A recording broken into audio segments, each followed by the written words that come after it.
Welcome to everyone.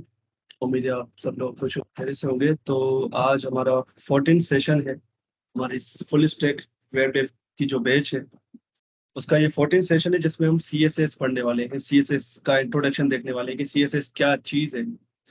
ठीक है, वो देखने वाले हैं। तो अभी स्क्रीन शेयर कर रहा हूँ, तो मुझे बता दीजिएगा स्क्रीन अगर आपको मेरे सामने आ रहा है तो।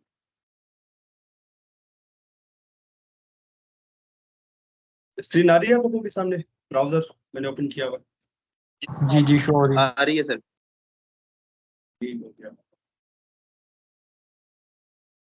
और आज से जो है ना, मतलब जो नेक्स्ट क्लासेस होंगी वो फिक्स टाइम पे होगी।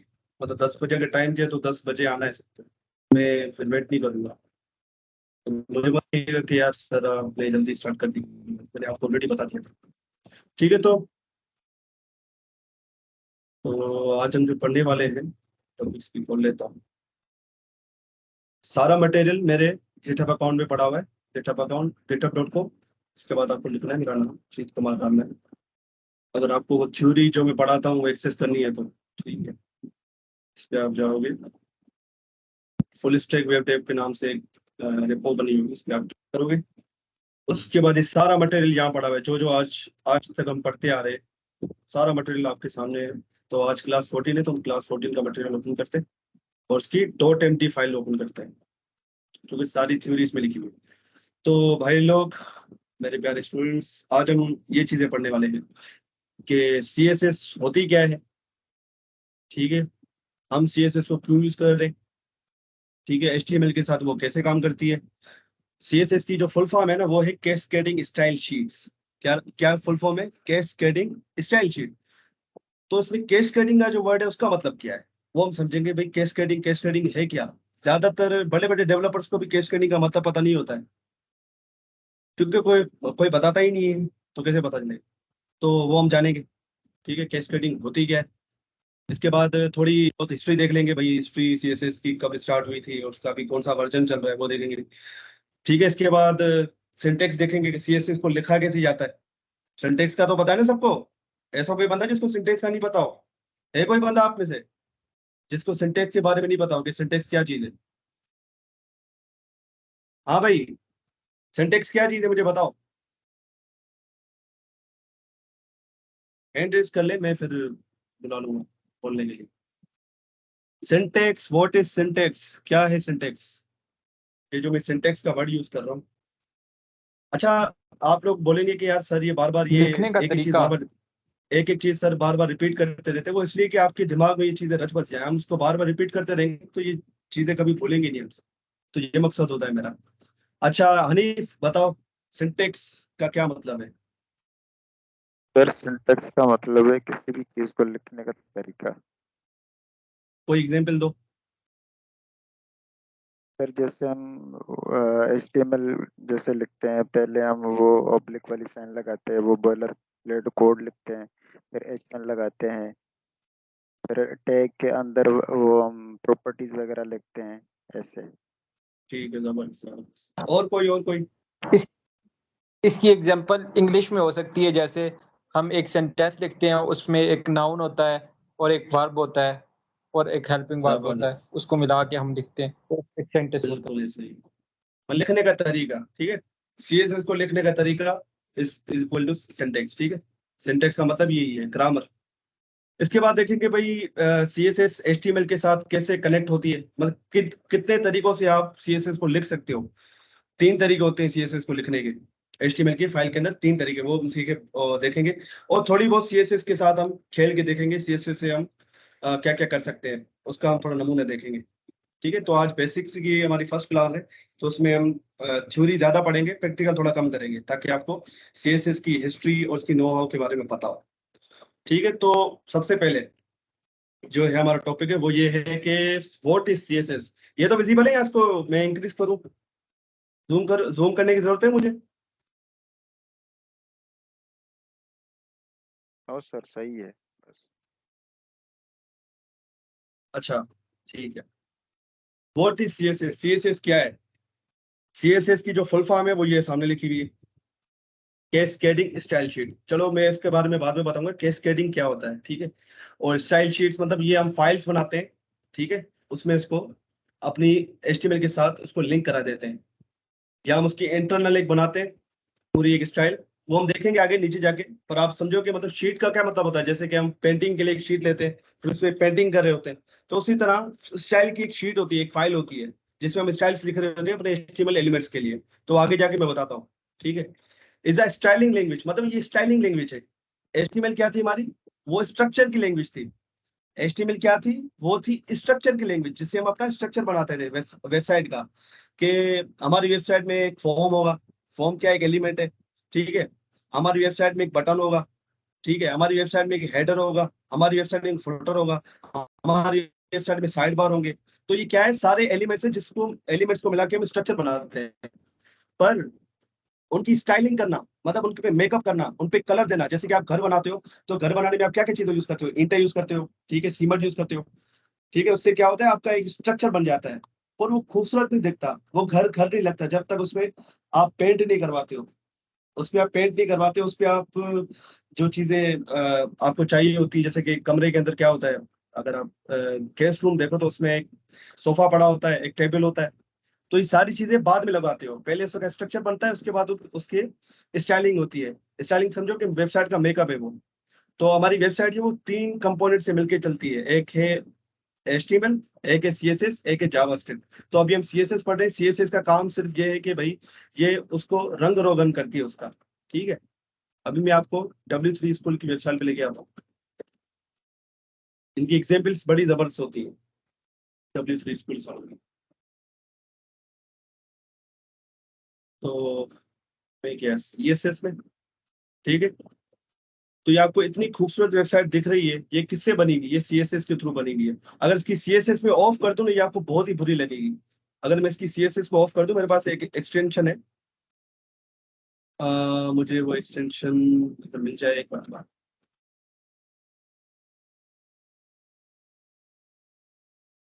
वेब डेवलपर के नाम से शायद ये है। ठीक है, ये एक्सटेंशन करती क्या है, ये आपको आपकी वेबसाइट में जो भी वेबसाइट होती है उसमें उसकी जावास्क्रिप्ट अगर आपको ऑफ करनी है या CSS ऑफ करनी है, तो उसमें वो आप करने की मदद करती है। अभी मैं चाह रहा हूँ कि इसकी CSS में हटा दूं, इसका मेकअप शेकअप हटा दूं, सिर्फ इसका मुझे स्ट्रक्चर देखना है। तो मैं क्या करूंगा, डिसेबल ऑल स्टाइल, इस पे क्लिक करूंगा तो देखना कितनी बुरी वेबसाइट हो गई। सिर्फ HTML के एलिमेंट्स पड़े हुए हैं, ठीक है, और कुछ भी नहीं है, और सब एक के नीचे एक आ रहे हैं, ठीक है। जैसे ही मैंने CSS हटाई, क्या हुआ कि ये सारे एलिमेंट्स जो जिससे मिलकर हमारी वेबसाइट बनी थी, वो सारे एलिमेंट्स मेरे सामने आ गए HTML के।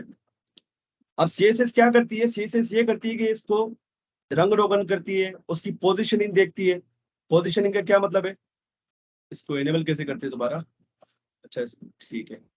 अब दोबारा इस पे CSS आ चुकी है। अब जैसे कि आपने देखा, जब इस पे CSS नहीं लगी थी, CSS इस पे नहीं लगी थी, तो क्या हो रहा था कि ये एक के नीचे एक आ रहे थे, ये देखो सब एक के नीचे एक आ रहे हैं। तो CSS के बगैर ये ऐसे ही काम करते हैं। अब मैं चाह रहा हूँ कि यार ये जो है ना, मेरा नेविगेशन बार वो ऐसे सीधा है, ये एक साइड बार हो जो इस तरफ हो, मेन पेज जो एक बीच सेंटर के अंदर हो। पर अभी क्या हो रहा है, सारी लेफ्ट साइड पे और सब एक के नीचे एक आ रही है। अब मैं दोबारा ऑन करता हूँ उसको, CSS जैसे ही लगाई, क्या हुआ कि साइड बार अपनी जगह पे आ गया, जो जो एलिमेंट्स एक दूसरे के नीचे आ रहे थे अब वो पोजीशन हो गए, ठीक है। ये अपनी जगह पे आ गया, ये अपनी जगह पे। तो ये कर कौन रहा है, ये करने वाली जो वो जादू है वो CSS है। ये CSS उसको कंट्रोल कर रही है कि भाई इस बटन को इस तरफ होना चाहिए, इस लोगो को इस तरफ होना चाहिए, ये साइड बार को इस तरफ होना चाहिए। और जब मैं पेज को नीचे ही लेके जा रहा हूँ, तो साइड बार को देखो, साइड बार वहीं रुका हुआ है, साइड बार अपनी जगह पे खड़ा हुआ है, पर ये मेन पेज ऊपर नीचे हो रहा है, मेन पेज ऊपर नीचे हो रहा है। तो ये भी CSS कंट्रोल करती है। तो ये सारी चीजें हम अपने CSS के कोर्स में देखेंगे इंशाल्लाह। इंशाल्लाह इस कोर्स में आप CSS के, इंशाल्लाह मैं आप लोगों को चैंपियन बना दूंगा, इंशाल्लाह मेरी यही फुल कोशिश होगी, ठीक है। यहाँ तक आपको समझ में आ रही बातें, क्लियर हो रही है, जो जो भी पढ़ा है मैंने यहाँ तक। जो हमारे न्यू स्टूडेंट है राबेल, आपको समझ में आ रही बातें? जी हाँ सर, ये मेरा क्लियर है, बेसिक थोड़ा मेरा क्लियर है। ठीक है, ओके।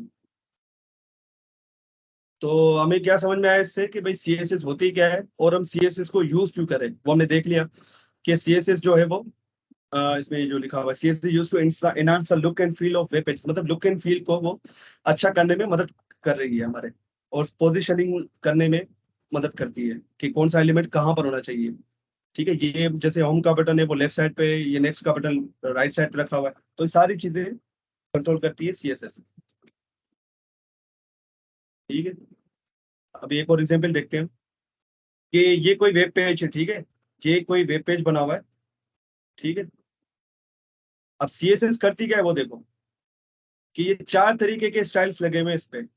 ये पहला स्टाइल लगाया तो ये कुछ पेज ऐसा दिख रहा है। अब मैं दूसरे इस पे क्लिक करूंगा स्टाइल शीट 2 पे, तो मेरा पेज, एलिमेंट्स वही है, देखो एलिमेंट्स वही है, एलिमेंट्स वही है, पर उनकी पोजीशनिंग, उनका फॉन्ट साइज, उनका कलर, बैकग्राउंड कलर, ये सारी चीजें चेंज हो रही हैं। ठीक है, ये देखो एलिमेंट्स वही है, वही एलिमेंट्स हैं सारे, कोई भी इसमें एलिमेंट में कोई भी चेंज नहीं है। एलिमेंट क्या है, जैसे welcome to my home page लिखा हुआ है, use the menu to select different style sheets, ये सब चीजें वही है। क्या हो रहा है, इनके कलर्स वगैरह, उनके फॉन्ट साइज ये चेंज हो रही है। देखो इसको क्लिक किया तो ये कुछ ऐसा दिख रहा है, अब नीचे वाली को क्लिक करूंगा तो ये कुछ ऐसा दिख रहा है। देखो कंटेंट वही है, सारा कंटेंट वही लिखा हुआ है। इस पे क्लिक किया तो ये ऐसा दिख रहा है। तो ये कंट्रोल कौन कर रहा है, ये कंट्रोल कर रही है CSS के बगैर। आप देख रहे हो ये जो है, ये विदाउट CSS एक के नीचे एक आ रहे हैं। अब मैं स्टाइल शीट 1 पे क्लिक करता हूं तो जैसे पहले था वैसे आ गया। ठीक है, तो इसको कंट्रोल करने वाली चीज है वो CSS है। ठीक है,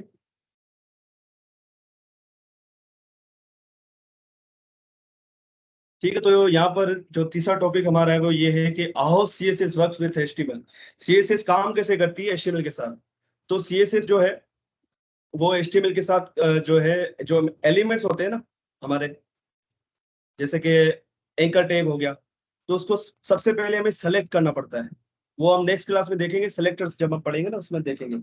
पर किसी भी एलिमेंट को स्टाइल करने से पहले आपको उसको सेलेक्ट करना पड़ता है। मिसाल के तौर पे ये मेरी कोई हेडिंग है, व्हाट इज CSS लिखा हुआ है, तो अगर इसको कोई रंग रोगन करना है तो उसको पहले मुझे सेलेक्ट करना पड़ेगा। इसकी मिसाल मैं आपको ये दूंगा कि जैसे कि मेकअप, जो मेकअप की दुकानें होती क्या होती हैं जहाँ पर लड़कियां मेकअप करती हैं, उनको स्टूडियो बोलते हैं शायद मुझे सही तरीके से याद नहीं आ रहा। जो स्टूडियोज बने होते हैं मेकअप के, पार्लर मेकअप में, हाँ हाँ, beauty parlour, sorry beauty parlour. ठीक है, अगर कोई लड़की सुन रही तो आई एम रियली सॉरी, मुझे ये नाम याद नहीं आ रहा। जैसे ब्यूटी पार्लर होता है, तो अगर आपको अपना मेकअप करवाना है, अगर आपको अपना मेकअप करवाना है तो आपको ब्यूटी पार्लर तो जाना पड़ेगा ना। वो मेकअप वाली क्या करेगी, आपको सेलेक्ट करके वो सीट पे बिठाएगी। ठीक है, आपको उसने सीट पे बिठाया मतलब उसने आपको सेलेक्ट किया, फिर आप पे वो रंग रोगन कर रही है, मेकअप शेकअप कर रही है। तो उसी तरह किसी भी एलिमेंट को अगर आपको उस पे CSS लगानी, सबसे पहले उसको आपको पकड़ना पड़ेगा, उसको सेलेक्ट करना पड़ेगा, उसको सेलेक्ट करके फिर आपको उसके ऊपर स्टाइल्स देने पड़ेंगे। ठीक है, इसकी थोड़ी एग्जांपल भी देख लेते हैं। ठीक है,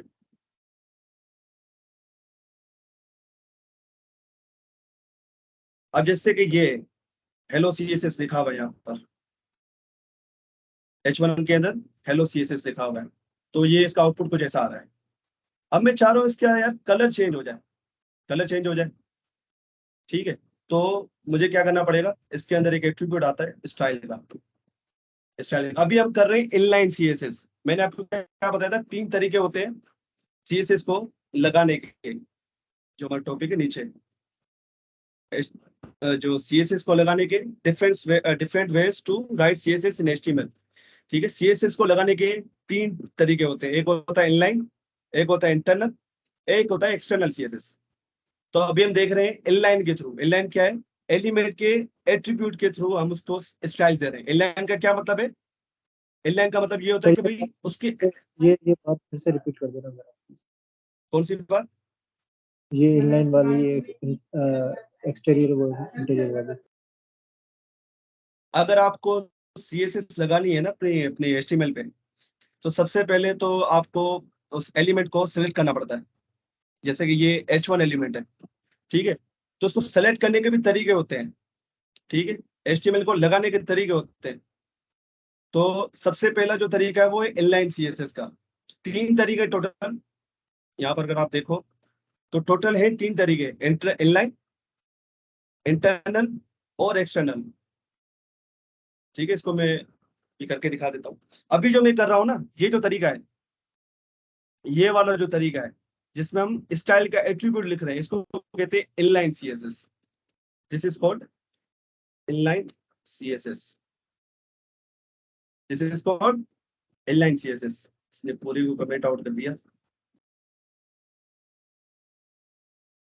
ठीक है, this is called inline CSS. क्यों इनलाइन सीएसएस? क्योंकि मैं इसके एट्रीब्यूट के अंदर लिख रहा हूँ, एक ही लाइन के अंदर लिख रहा हूँ, उसके उसी के अंदर कंटेंट है और उसी के अंदर मैं स्टाइल दे रहा हूँ। तो ये एक अच्छा तरीका नहीं माना जाता है। ठीक है, इसलिए दो तरीके और हमें दिए हुए हैं जो HTML वालों ने, दो तरीके में और दिए हुए उन्होंने। ठीक है, वो हम देखते हैं। अभी हम देख रहे हैं इनलाइन सीएसएस। इनलाइन सीएसएस का क्या मतलब है? हम उसके एट्रीब्यूट, जो एलिमेंट का एट्रीब्यूट होता है ना, उसके अंदर हम उसको बताते हैं। तो हम स्टाइल एट्रीब्यूट लिखते हैं। अब मुझे इसका कलर चेंज करना है, तो उसके लिए प्रॉपर्टी आती है सीएसएस की, कलर। अब मैं क्या कर रहा हूँ, सिंटेक्स लिख रहा हूँ सीएसएस की प्रॉपर्टीज को लिखने के। तो सीएसएस की प्रॉपर्टीज को लिखने का सिंटेक्स ये है कि आप प्रॉपर्टी का नाम लिखते हो, प्रॉपर्टी, प्रॉपर्टी नेम, प्रॉपर्टी का नाम लिखते हो, प्रॉपर्टी नेम होगा। ठीक है, प्रॉपर्टी नेम, इसके बाद कोलन का ये साइन आएगा, इसके बाद वैल्यू, उस प्रॉपर्टी की जो वैल्यू होगी वो आप लिखोगे। ठीक है, प्रॉपर्टी का नाम आएगा, कोलन आएगा, उसके बाद वैल्यू आएगी। यहां तक बात समझ में आ रही है? ये तीनों में ही रहेगा, इनलाइन में भी, इंटरनल में भी और एक्सटर्नल में भी। ये जो तरीका है ना प्रॉपर्टी लगाने का, प्रॉपर्टी और वैल्यू देने का, ये तीनों में सेम रहेगा। ठीक है, यहां तक बात समझ में आ रही है? जी जी। राबेल, आपको बात समझ में आ रही है? जी जी हाँ सर, कंटिन्यू करें, 2-3 सवाल है मेरे को बाद में पूछो। ठीक है, तो सिंटेक्स आपको समझ में आ गया कि भाई प्रॉपर्टी का नाम आएगा पहले, उसके बाद कोलन का साइन आएगा, उसके बाद उसकी वैल्यू आएगी। तो हम लगा के देखते हैं प्रॉपर्टी। तो कलर चेंज करने के लिए प्रॉपर्टी का नाम आता है कलर। ठीक है, सिंपल कलर आप लिखते हो। अगर आपको उसका टेक्स्ट कलर चेंज करना है ना, उसकी प्रॉपर्टी का नाम है कलर।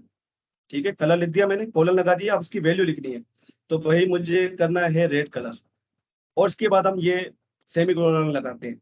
ठीक है, सेमी कोलन लाजमी, मैं बताना भूल गया था, सेमी कोलन भी लगाओगे आप। ठीक है, जैसे लगाया मैंने और उसको सेव किया, तो आप देखोगे यहाँ पर सर टेक्स्ट कलर जो है रेड में चेंज हो गया।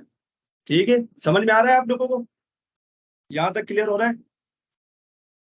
बस ये सिंटेक्स को याद कर लो। ये सिंटेक्स जो है ना, कि प्रॉपर्टी का नाम होगा, कोलन का साइन आएगा, उसके बाद प्रॉपर्टी की वैल्यू होगी, जैसे कि ये, और एक जो है सेमी कोलन का साइन आएगा।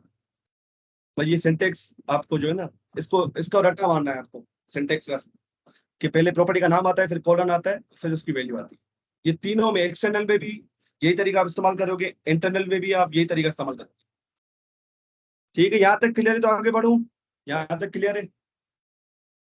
जी जी। ठीक है, अब हम देखते हैं इंटरनल सीएसएस। ठीक है, इनलाइन तो हमने देख ली। अब इंटरनल कहाँ लगती है? इंटरनल लगती है हेड टैग के अंदर। ये जो हेड है ना, इसके अंदर हम लगाते हैं। इंटरनल कहाँ लगती है? हेड टैग के अंदर। मैं लिख देता हूँ इंटरनल सीएसएस। या बॉडी के अंदर नहीं लगाओगे, ये लगाओगे आप हेड टैग के अंदर। और हेड टैग के अंदर क्या क्या चीजें होती हैं, कौन बताएगा? हेड टैग के अंदर क्या क्या चीजें होती हैं?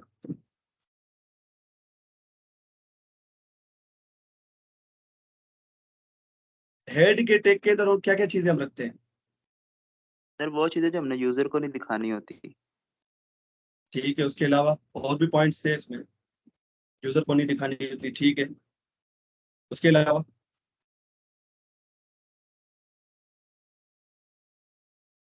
हनीफ, साद, किताब, हमजा, अजमल, मंसूर, ये तो मैं बहुत ही पुरानी लेक्चर्स में बता चुका हूँ ये सारी चीजें। भूल गए क्या आप लोग? हेड में और क्या क्या चीजें हम देते हैं?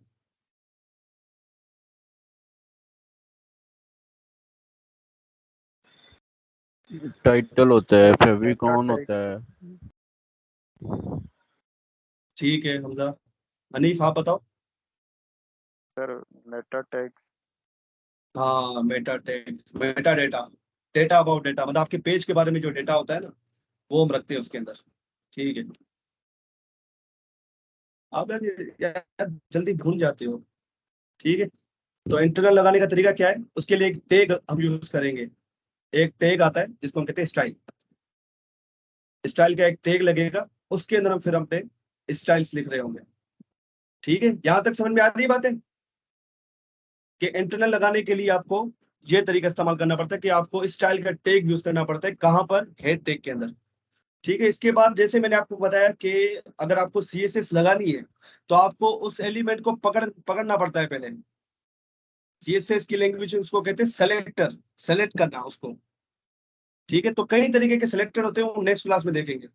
अभी हम देख रहे हैं टाइप सेलेक्टर। ठीक है, टाइप सेलेक्टर क्या होता है कि भाई आपने सीधा ये जो है ना, इसका नाम लिख दिया यहाँ पर H1 ऐसे करके। ठीक है, आपने डायरेक्ट इसका नाम लिख दिया। वरना और तरीके के सेलेक्टर होते हैं, जैसे कि क्लास सेलेक्टर हो गया, आईडी सेलेक्टर हो गया, कॉम्बिनेटर सेलेक्टर हो गया, इसके अलावा एट्रीब्यूट सेलेक्टर है, मतलब काफी तरीके के। आईडी सेलेक्टर हो गया, क्लास सेलेक्टर, पर अब सबसे ज्यादा जो हम यूज करते हैं वो क्लास सेलेक्टर होता है। वो हम नेक्स्ट क्लास में देखेंगे कि इस सेलेक्टर को कब यूज करना चाहिए, क्लास सेलेक्टर को कब यूज करना चाहिए, आईडी सेलेक्टर को कब यूज करना चाहिए। मैंने इनके अपने अपने यूज केसेस है, वो हम देखेंगे नेक्स्ट क्लास में। पर अभी मैं आपको समझा रहा हूँ कि भाई इनलाइन सीएसएस क्या है, इंटरनल सीएसएस क्या है, और एक्सटर्नल सीएसएस क्या है। इनको हम और भी डिटेल में आगे देखेंगे, पर ये कि ये और भी आप देख लो। ठीक है, तो इंटरनल सीएसएस को लगाने का सिंटेक्स ये है कि स्टाइल का आप एट्रीब्यूट लगाओ, और सॉरी एट्रीब्यूट टैग दोगे। उसके अंदर आप ऐसे किसी भी एलिमेंट को आपको लगाना हो, उसको पहले सेलेक्ट करोगे। तो मैं कह रहा हूँ कि यार H1 को सेलेक्ट करो। ठीक है, इसके बाद आपको ऐसे कर्ली ब्रेसेस ओपन और क्लोज करने हैं। कर्ली ब्रेसेस को ओपन ओपन करना है और क्लोज करना है, और इसके बीच में, कर्ली ब्रेसेस के बीच में आप स्टाइल्स बताओगे कि आपको उसको क्या स्टाइल देने हैं। तो अभी मैं इनलाइन सीएसएस को हटा देता हूँ, क्योंकि अभी मैं क्या लिख रहा हूँ, इंटरनल सीएसएस के थ्रू उसी प्रॉपर्टी को, इसी H1 को मैं अभी कलर चेंज करूंगा। ठीक है, अभी मैंने इसका कलर हटा दिया तो आपको दिखेगा ये ब्लैक में। अब मैं चाह रहा हूँ कि दोबारा रेड कलर हो जाए, तो वही तरीका, प्रॉपर्टी का नेम, प्रॉपर्टी नेम, इसके बाद कॉलन का साइन और वैल्यू और सेमीकोलन, ये तरीका है लिखने का। ठीक है, प्रॉपर्टी का नेम क्या था, प्रॉपर्टी का नेम क्या था, जल्दी बताएं क्या नेम था। कलर। कलर चेंज करना है, कलर। इसके बाद कॉलन का साइन यहाँ क्या लिखूं, कोई भी रेड वगैरह। रेड, और सेमीकोलन का साइन, और इसमें सेव किया। सेव किया तो देखो ये रेड कलर में चेंज हो गया। तो ये है इंटरनल सीएसएस। क्या HTML की फाइल के अंदर उसकी हेड टैग के अंदर आप दे रहे हो स्टाइल का टैग, और फिर उसके अंदर उसको आप जो है प्रॉपर्टीज दे रहे हो, उसको स्टाइल कर रहे हो एलिमेंट को।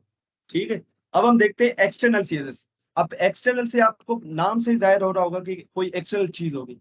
तो हम उसके लिए क्या करते हैं, जैसे कि index.html की फाइल बनी हुई है ना, उसी तरीके से हम style.css की एक फाइल बनाते हैं, style.css।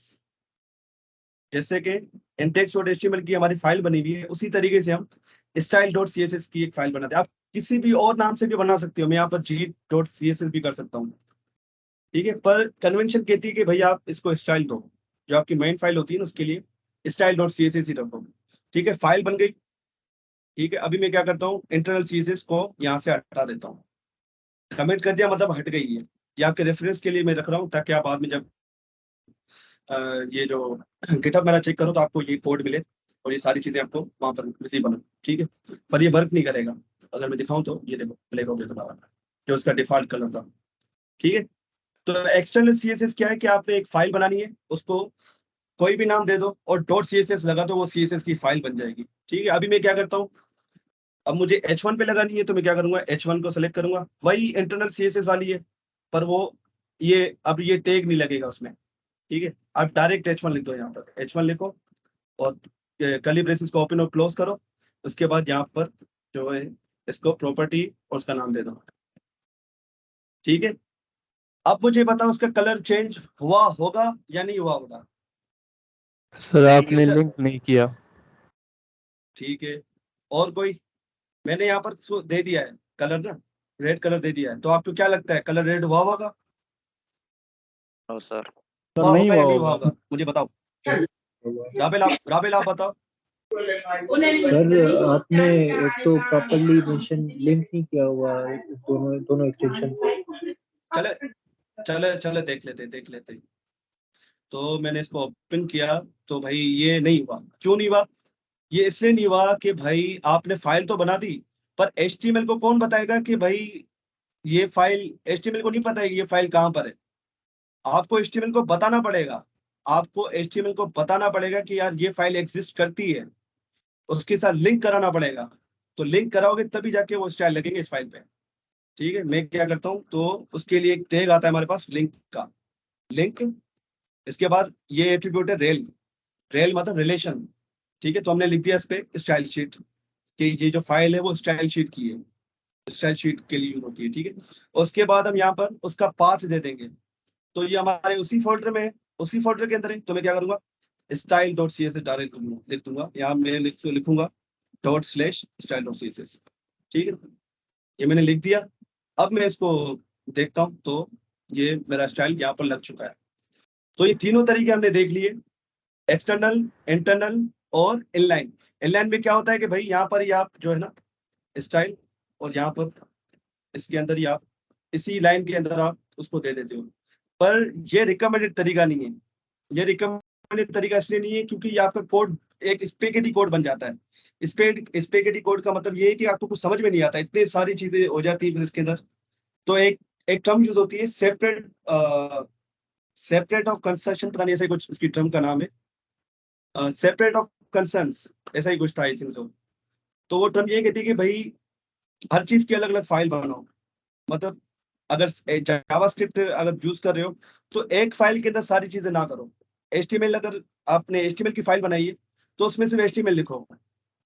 अगर आप उसमें स्टाइल लगाना चाहते हो तो उसके लिए एक अलग फाइल बना दो। जावास्क्रिप्ट लिखना चाहते हो तो उस पेज में ना लिख के आप एक जावास्क्रिप्ट की अलग फाइल बना दो। ठीक है, इसको कहते हैं सेपरेशन ऑफ कंसर्न। आप पता नहीं, आप मुझे नाम सही से प्रोनाउंस नहीं हो रहा, पर ऐसे ही कुछ नाम है, आप सर्च करोगे गूगल पे आ जाएगा। चलो यार सर्च कर ही लेते हैं। Separation of concern is separation of concern.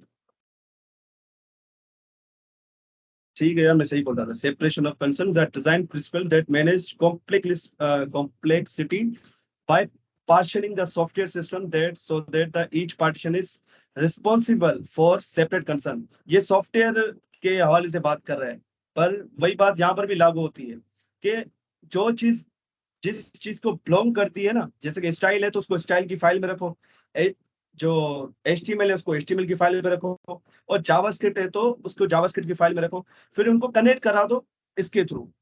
मैंने कनेक्ट करा दिया है इसको, CSS को। तो ये टैग यूज होता है ये कनेक्शन के लिए।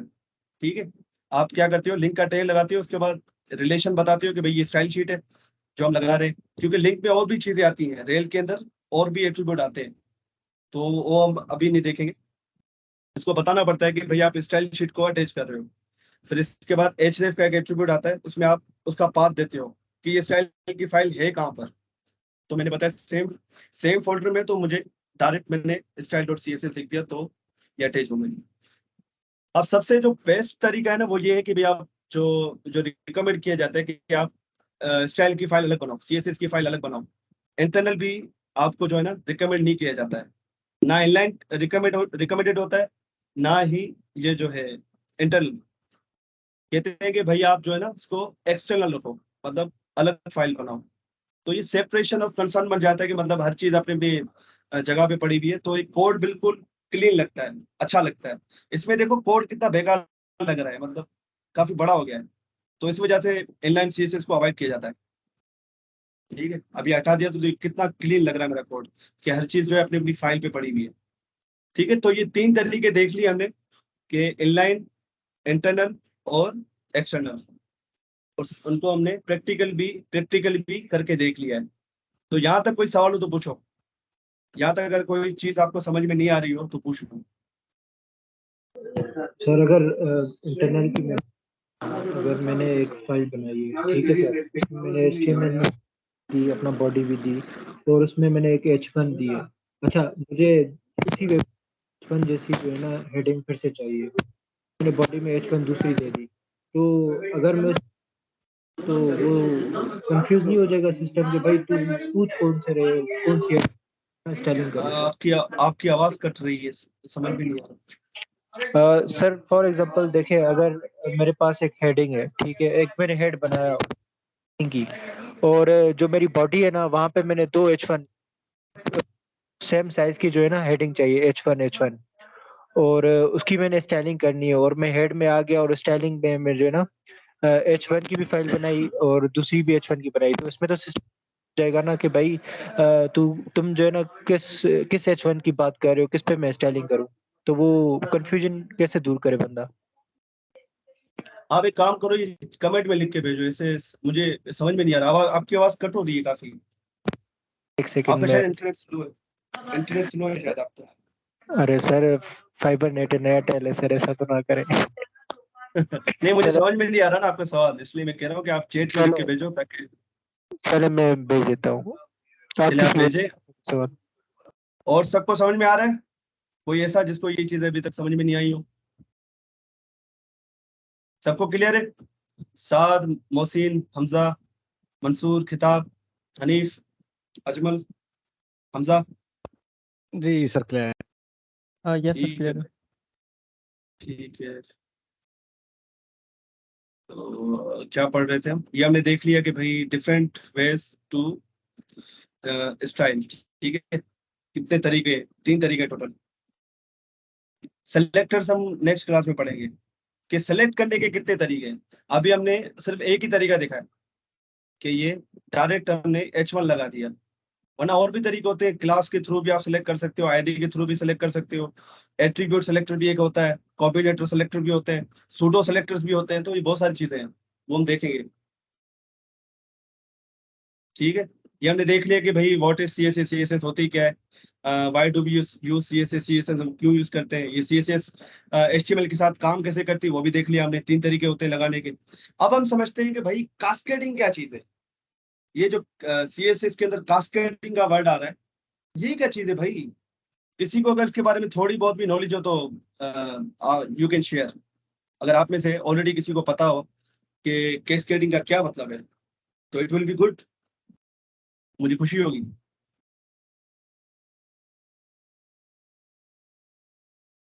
जी, किसी को नहीं पता?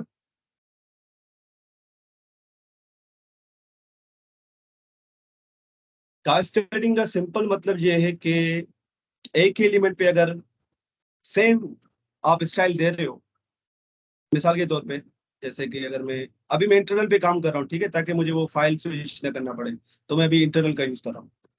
और एक्सटर्नल पे जो मैंने स्टाइल लगाए थे, इसको बंद करना पड़ेगा, ठीक है, मैंने इसको बंद कर दिया। यहाँ पर आया index.html में।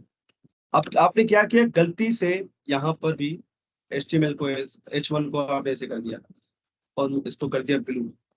तो आपके हिसाब से क्या होना चाहिए? या कंफ्यूजन नहीं हो जाएगी इसको, कंपाइलर को, कि भाई सर मेरा कौन भी सा यही है? सवाल था, मेरा भी यही सवाल था पहले। अच्छा, जब आपका ये सवाल था, ये कास्केडिंग में आता है, ठीक है, ठीक है, ठीक। अच्छा, तो कंपाइलर कंफ्यूज नहीं हो जाएगा कि यार इस H1 को दूं या इस H1 को दूं, मैं करूं तो करूं क्या? आपके हिसाब से क्या होना चाहिए? रेड आना चाहिए, ब्लू आना चाहिए? सर रेड आना चाहिए। रेड आना सर इसमें चाहिए। रेड आएगा। जी तो सर। लास्ट पे जी जी जी, बोलते बोलते जाए, देखो ना, गलत सलत जो भी हो बोलो, आपको कोई मार नहीं रहा है यहाँ पर।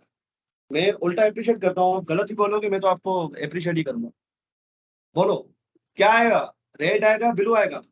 सर जल्दी रेड बताओ आएगा क्योंकि वो सर आपने जो पहले लिखा पहले हुआ होगा है। वही आएगा। यार, मेजोरिटी क्या बोलती है? जो रेड। रेड करे वो सर जो रेड करे वो हैंड रेस करें, जो रेड करे वो हैंड रेस करें, हैंड रेस करके रखे, ठीक है। जब मैं कहूँ तब डाउन कीजिएगा, जब मैं कहूँ तब डाउन कीजिएगा, ठीक है। 3 जने कह रहे हैं रेड आएगा। ब्लू ब्लू कितने जने कहते हैं कि ब्लू आएगा? अब आप लोग हैंड रेस कर, हैंड डाउन कर सकते हो जो रेड के साइड में। ब्लू कितने लोग कह रहे हैं कि ब्लू आएगा? अजमल, हमजा, राबिल, आप भी कुछ बोलो। राबिल, क्या आएगा? ब्लू आएगा, रेड आएगा? सर रेड ही आएगा। अच्छा, देख लेते हैं भाई क्या आता है। ठीक है, सेव किया, और ये ब्लू। तो जिसने एक ब्लू का है भाई, कॉन्ग्रेचुलेशन आप लोगों को, ब्लू ही आएगा, क्योंकि कैस्केडिंग का मतलब ही यही है। कैस्केडिंग में बहुत सारी चीजों को देखता है वो। अब यहाँ पर वो देख रहा है कि भाई ऑर्डर क्या है, जो बाद में चीज आ रही है उसको वो काबिल कबूल कर रहा है। ये दोनों अभी सेम लेवल पे, ये भी H1 है, ये भी H1 है, ठीक है। तो कंफ्यूजन को दूर करने के लिए जो अब जो लास्ट में आया है ना, ये उसको मानेगा। ये क्या करेगा, उसको मानेगा कि भाई जी जो लास्ट में आया है ना, मैं इसकी मानूंगा और किसी का नहीं मानूंगा, ठीक है। अगर मैं यहाँ पर दूसरा भी दे दूं, यहाँ पर कलर इसको कर दूं येलो। अब क्या आना चाहिए सबका वोट, मैं जानना चाह रहा हूँ। येलो आएगा, ब्लू आएगा, रेड आएगा। जो रेड कर रहे हैं वो हैंड रेस करें, जो रेड कर रहे हैं। जो ब्लू कह रहे हैं वो हैंड रेस करें, जो ब्लू कह रहे हैं वो हैंड रेस करें। अच्छा, जो येलो कह रहे हैं वो हैंड रेस करें। देखते कितने हैंड रेस आते हैं। हमजा, मंसूर, खिताब, आप लोगों का क्या वोट है? येलो आएगा, नो कलर। येलो आएगा, येलो कलर तो आएगा। नो कलर कैसे नहीं है? नो कलर कैसे आएगा? कलर तो आएगा, ठीक है। जिन्होंने क्योंकि हैंड हमने यहाँ रेज पर नहीं किया इसको, था। अच्छा अच्छा, ठीक है। तो जो लास्ट वाला कलर है उसने वो उठा लिया। अब चलो एक और कंडीशन देख लेते हैं, ठीक है। मैं यहाँ से हटा देता हूँ। ये तो आपको समझ में आ गया कि अगर सेम ही लेवल पे है तो ये है कि जो सबसे नीचे वाला होगा उसको ही वो उठाएगा। तो ये कैस्केडिंग होती है। अब कैस्केडिंग में और भी चीजें होती हैं। अब मैंने क्या किया, यहाँ पर स्टाइल लिख दिया और यहाँ पर मैंने इसको दे दिया कलर रेड। अब क्या आना चाहिए, ठीक है।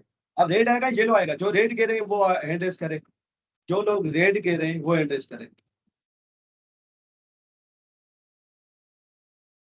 भले आपको पता नहीं हो, पर तुक्का मारो, तुक्का मारो, कोई मसला नहीं है। अच्छा, जो लोग रेड कह रहे हैं वो हैंड रेस करें। तो 4 बंदों ने 5 बंदों ने अपना हैंड रेस किया। जो लोग येलो कह रहे हैं वो हैंड रेस करें अभी। एक ही बंदे ने किया है। तो भाई यहाँ पर आएगा रेड कलर। रेड कलर क्यों आया है? अब यहाँ पर वो स्पेसिफिसिटी, एक कॉन्सेप्ट है इसके अंदर, वो देख रहा है। स्पेसिफिसिटी क्या है, मतलब कि एक एक्सटर्नल फाइल है, एक इंटरनल फाइल है और एक इनलाइन पे है। तो सबसे जो इंपॉर्टेंस वो देता है वो इनलाइन को देता है। सबसे जो इंपॉर्टेंस मिलती है वो इनलाइन को मिलती है। अगर मैं आपको दिखाऊं भी, यहाँ पर एक स्पेसिफिसिटी का आता है, यहाँ पर स्पेसिफिसिटी का यहाँ पर एक आता है। अगर मैं CSS की फाइल में जाऊं, इसको मैं ओपन करूं, ये देख रहे हो आप, सेलेक्टर स्पेसिफिसिटी। जो सबसे पीछे होती है ना, वो सबसे लोवेस्ट होती है। और जब सबसे सबसे आगे होती है, यहाँ पर जैसे कि अगर यहाँ 1 आ जाए ना, तो सबसे टॉप प्रायोरिटी इसकी होगी। तो अभी वो टॉप प्रायोरिटी किसको दे रहा है? अभी वो टॉप प्रायोरिटी दे रहा है, यहाँ पर मैं कर देता हूँ ब्लू, ठीक है। अभी हम कास्केडिंग देख रहे हैं किसमें भाई, इंटरनल, एक्सटर्नल और इनलाइन में, कि वो किसकी कलर को लेता है। तो ये लेगा इनलाइन को, क्योंकि इनलाइन की स्पेसिफिसिटी सबसे ज्यादा है। इनलाइन की स्पेसिफिसिटी सबसे ज्यादा है, ठीक है। ओके, हो गया। यहाँ तक समझ में आ रही बातें? ये कास्केडिंग है, इसी वजह से इसको कास्केड कहा जाता है। ये कास्केडिंग स्टाइल शीट है, ठीक है। आगे बढ़ते हैं। अब एक और चीज करते हैं, एक और चीज करते हैं। अब मैंने क्या कहा कि भाई ये जो एक्सटर्नल फाइल है ना, सबसे कम इसकी होती है और दूसरे नंबर पे इसकी होती है इंटरनल की, और पहले नंबर पे होती है लाइन। अभी मैंने क्या किया कि भाई यहाँ लिख दिया, एक आती है चीज इंपॉर्टेंट के नाम से। अब आप लोग मुझे बताएं कि ब्लू कलर आएगा, येलो कलर आएगा या रेड कलर आएगा। तो मैं अभी नाम लेने वाला हूँ, ठीक है। तो वोट दीजिएगा। येलो जो कह रहे हैं वो एड्रेस करें, जो लोग येलो कह रहे हैं वो एड्रेस करें। अच्छा, कोई नहीं कह रहा। अच्छा, जो रेड कह रहे हैं वो एड्रेस करें। हनीफ, 3 बंदों ने, मोहसिन, हमजा और हनीफ, ये कह रहे हैं कि रेड कलर आएगा। मोहसिन, पक्की बात है? देख लो, मोहसिन से मैं इसलिए पूछ रहा हूँ क्योंकि मोहसिन जो है CSS जानता है। मोहसिन, क्या आएगा? सर वो CSS वाली फाइल दिखाइएगा। उसमें ब्लू कलर है। उसमें आपने इम्पोर्टेंट भी तो ऐड किया है। ये तो फार्मूला है फिर। ठीक है, देखते लेते हैं। तो ब्लू कलर आया है। ब्लू कलर क्यों आया है अब मैं इसको बता रहा हूँ। किसको बता रहा हूँ मैं? अब मैं CSS को बता रहा हूँ, कंपाइलर को बता रहा हूँ कि भाई ये इंपॉर्टेंट है, स्पेसिफिसिटी को मारो गोली, स्पेसिफिसिटी को मारो गोली, जो मैं कह रहा हूँ उसको ही मानो। कभी कभार ऐसा होता है, ठीक है, कभी कभार ऐसा होता है ब्राउजर कुछ ऐसे लगा देता है, या आप कोई लाइब्रेरी यूज करते हो तो वहां पर स्टाइल्स जो होते हैं ना, आप जो लगा रहे होते हैं वो नहीं आ रहे होते हैं। आप कह रहे हो मैं ब्लू कलर दे रहा हूँ, ये अभी रेड शो कर रहा है, तो वो स्पेसिफिसिटी के हिसाब से चल रहा होता है कि यार जिसकी स्पेसिफिसिटी ज्यादा होगी, तो आप अगर आप चाह रहे हो, फोर्सफुली उसको चाह रहे हो कि यार स्पेसिफिसिटी को मारो मारो गोली, जो मैं यहाँ पर दे रहा हूँ भले इसकी स्पेसिफिसिटी कम हो पर इसको ही शो कर रहा हूँ, तो आप क्या करते हो, इंपॉर्टेंट लिखते हो। तो कभी ऐसी सिचुएशन आ जाए आपके पास कि आपका वो कलर जो है चेंज नहीं कर रहा हो, या कोई भी प्रॉपर्टी नहीं लग रही हो, तो आप ये लगा दो एक्सक्लेमेशन साइन, इसके बाद लिख दो इंपॉर्टेंट। ठीक है, ये ऐसे ही लिखना है, आप ऐसे नहीं करोगे, ऐसे नहीं करोगे, ये गलत हो जाएगा, तो वो इनलाइन वाले ले लेगा, तो आपको लिखना तो ऐसे ही है। ठीक है, एक्सक्लेमेशन साइन और इंपॉर्टेंट। ठीक है, so this is called cascading. इसकी वजह से ही CSS को कैस्केडिंग कहा जाता है, कि वो देखता है कि भाई किसको मुझे इंपॉर्टेंस देनी है, ये चीजें वो नोट करता है। तो इसकी थ्योरी पे थोड़े चलते हैं, उसको थोड़ा पढ़ते हैं थ्योरी पे। तो ये देखें, cascading is CSS refers to the process of determining how styles are applied to the HTML elements when there are multiple conflicting। Conflicting का क्या मतलब है? ये चीज कॉन्फ्लिक्टिंग हो रही है ना, कॉन्फ्लिक्ट कर रही है कि यहाँ पर भी H1 को हम सेम प्रॉपर्टी दे रहे हैं, यहाँ पर भी H1 को सेम प्रॉपर्टी दे रहे हैं, और एक्सटर्नल पे भी हम वही काम कर रहे हैं। तो भाई किसको ले? कंपाइलर तो यहाँ कंफ्यूज हो जाएगा, इस वजह से यहाँ पर कॉन्फ्लिक्टिंग का वर्ड यूज किया गया है।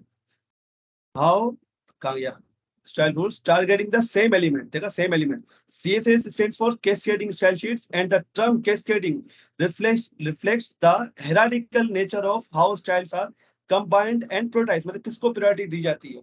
ठीक है, तो ये सारी चीजें हैं, जैसे कि ये स्पेसिफिसिटी मैंने आप लोगों को बता दिया, ठीक है, इंपॉर्टेंस ये भी बता दिया, सोर्स ऑर्डर जो हमने देखा था यहाँ पर एक्सटर्नल फाइल में, इसको हम सोर्स ऑर्डर कह रहे होते हैं, this is called source order. अच्छा, अब आप लोग बताएं यहाँ पर कौन सा कलर आना चाहिए? मैं यहाँ से हटा देता हूँ, ये ना, ये भी बंद कर देता हूँ, इसको भी बंद कर दिया। अभी मुझे आप लोगों का कॉन्सेप्ट देखना है कि आप लोगों का कॉन्सेप्ट कितना अच्छा हुआ है इस पे। अच्छा बताएं अभी क्या लगेगा, इन दोनों में से कौन सा कलर लगना चाहिए?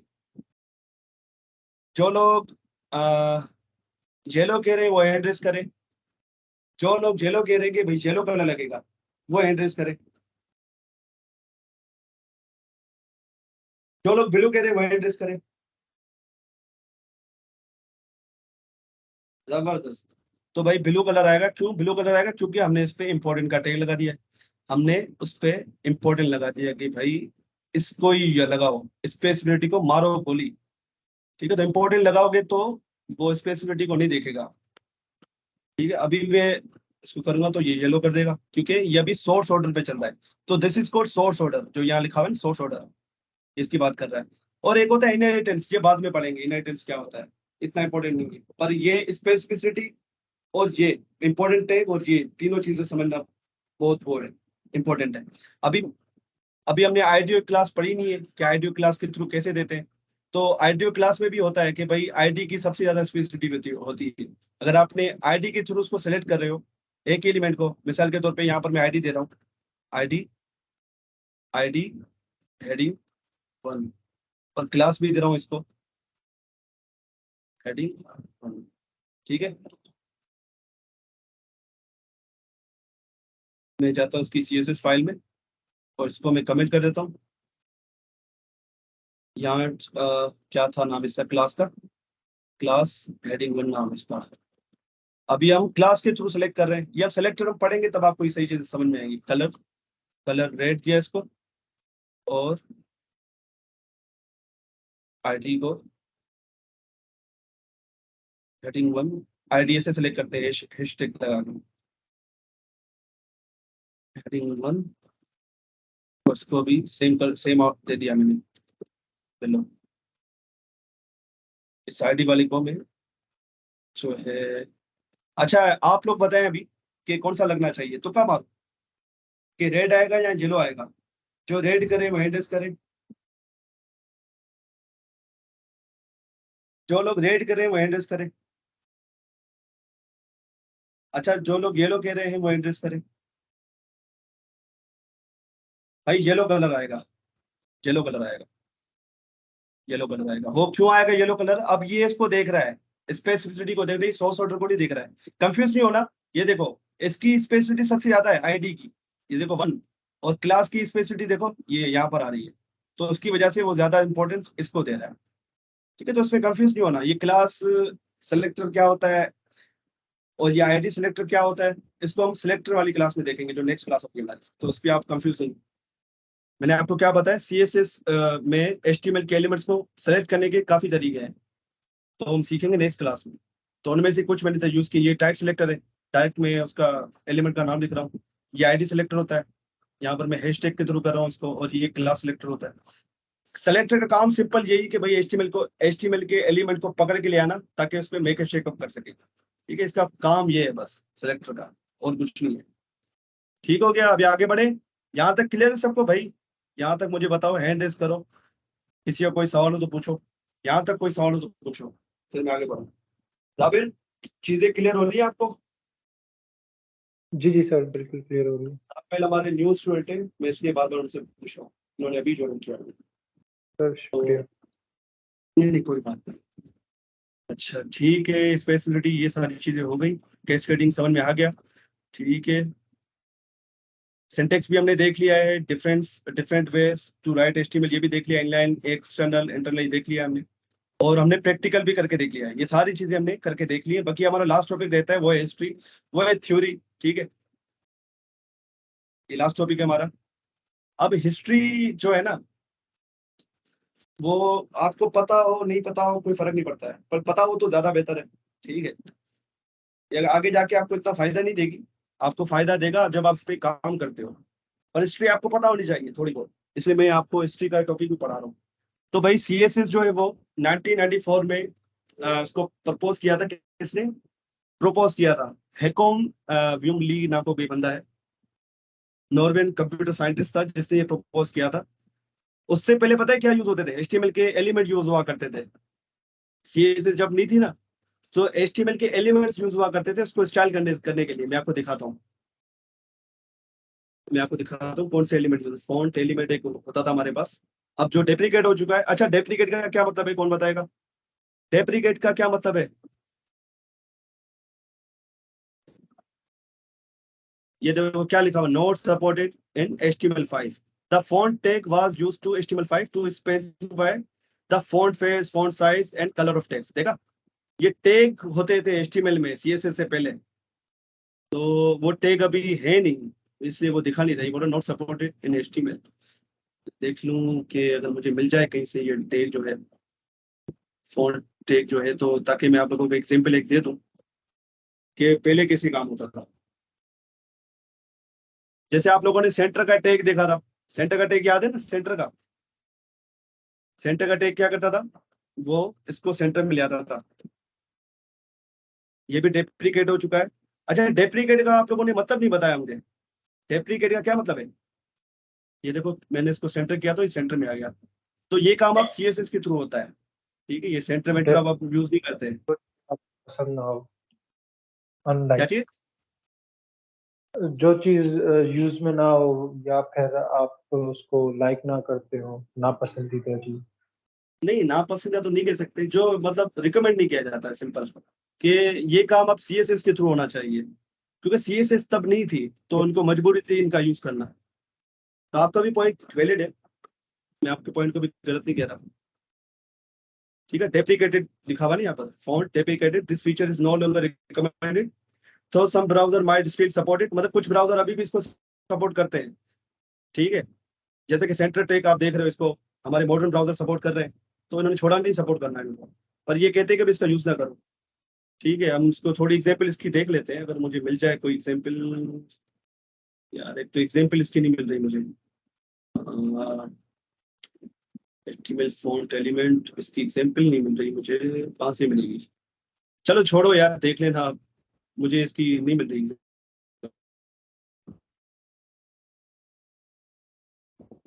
मैंने इसको यूज किया पर अभी क्या उसका सिंटेक्स था मुझे वो याद नहीं आ रहा है। अच्छा, ये आर्टिकल है, इसको भी पढ़िएगा, सीएसएस की हिस्ट्री के बारे में बता रहा है, ये मैं शेयर कर दूंगा। अच्छा शायद ये है, हाँ ये रहा फोल्ड, ये रहा, इसके अंदर दिया हुआ है इन्होंने ना, जब वो क्योंकि हिस्ट्री बता रहे हैं इसमें, वो भी इसको कॉपी कर लेता हूँ मैं, देखते हैं कि ये वर्किंग में है या नहीं। अगर वर्किंग में होगा तो वेल एंड गुड है, आप लोगों को एक नमूना मिल जाएगा इस पर। यार ये कॉपी नहीं हुआ क्या? कॉपी हो जाए मेरे भाई, मैं इस पूरे को कॉपी के मार लेता हूँ। इसको किया यहाँ से कॉपी, और यहाँ पर जाके कर दिया मैंने इसको paste.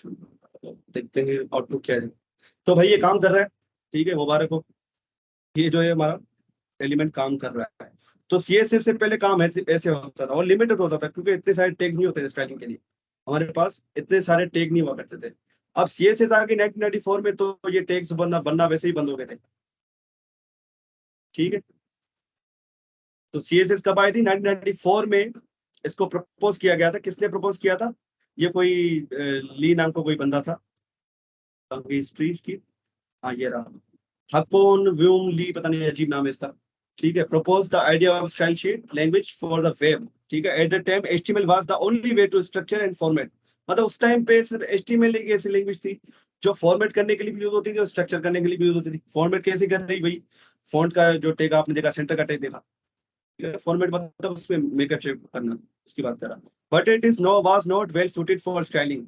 HTML tag could be used to change the font size, वही font size जो हमने देख लिया। कलर ऑफ टेक्स्ट हमने देख लिया, कलर कैसे चेंज कर रहा है। But they could not be used to control more complex aspect of the layout, कि मतलब ये आप जो है ना, जो आजकल आप फ्रंट एंड देख रहे हो, जैसे कि ये बटन यहाँ पर कैसे आ रहा है, ये लोगो यहाँ पर कैसे आ रहा है, या ये वाला बटन यहाँ पर कैसे आ रहा है, ये वाला बटन यहाँ पर कैसे आ रहा है, तो ये सारी चीजें HTML से करना पॉसिबल ही नहीं था।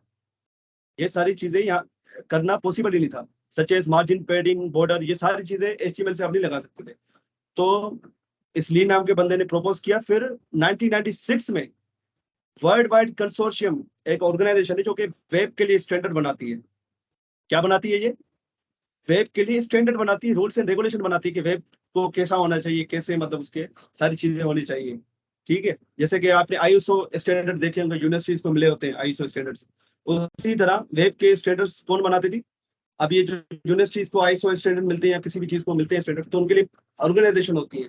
उसी तरह वर्ल्ड वाइड वेब कंसोर्शियम, जिसको W3C भी बोलते हैं, अगर मैं लिखूं W3C, world wide web consortium, तो आप देखोगे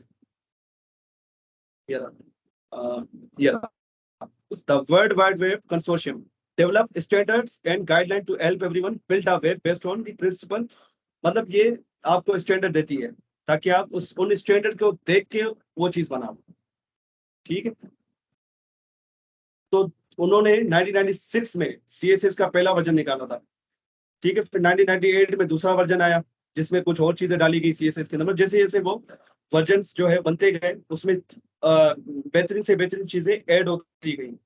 शुरुआती में ऐसी जो हम देख रहे हैं, ग्रिड हो गया, फ्लेक्स लेआउट हो गया, या बॉक्स मॉडल हो गया, CSS का बॉक्स मॉडल CSS का हार्ड है, ठीक है। वो समझ में आ गया तो आपको समझो पूरी CSS समझ में आ गई। तो ये सारी चीजें अगले अगले वर्जन में आती गई। CSS वर्जन 1 वर्जन में कुछ कमी थी, तो CSS 2 में इसको पूरा कर दिया गया। तो ये सारी हिस्ट्री यहाँ लिखी हुई, आप पढ़ लेना, ठीक है। तो यहाँ तो कोई सवाल हो तो पूछ लो।